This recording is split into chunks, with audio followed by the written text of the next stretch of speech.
stop claiming the disorders and taking this on as if this is all you are, this is all you have to offer. Okay, so I have heard so much online of people talking about having crippling anxiety, having anxiety that has built up so strongly to a point where you cannot go outside of your house, where you can't drive a car, where you cannot be in front of other people, you can't interact with other people.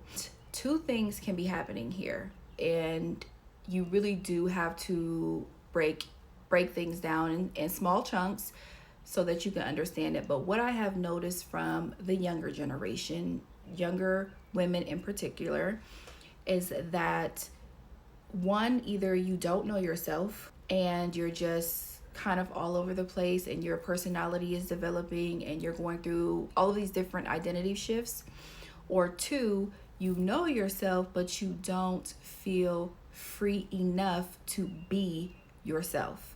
Meaning you go into different environments and notice that these girls are dressed this way, or these girls are talking like this, and this environment feels like this, but I'm like this, and my personality is a little bit different, and I'm dressed this way.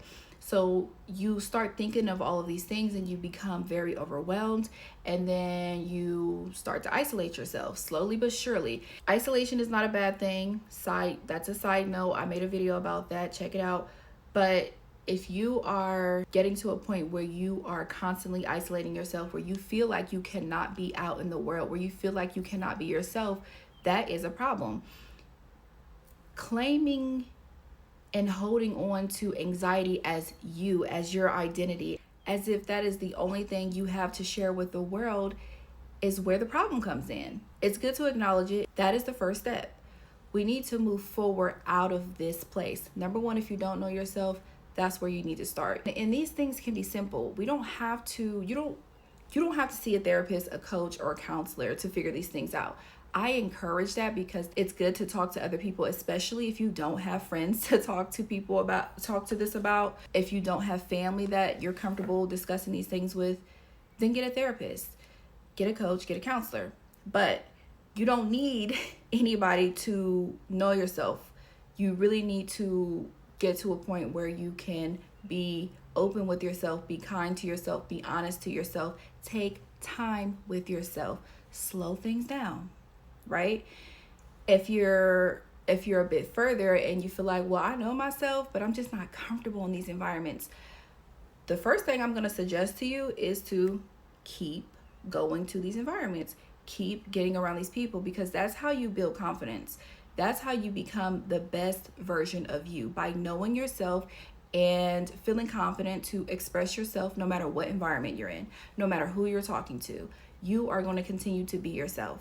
Remember to take your time. This is a journey.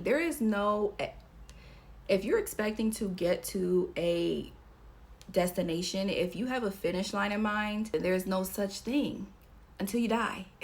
As long as you have breath in your lungs, you are going to be able to continue to go on, to continue to build your life, to continue to learn lessons, to continue to experience life for what it is. That's the whole reason we're here, y'all.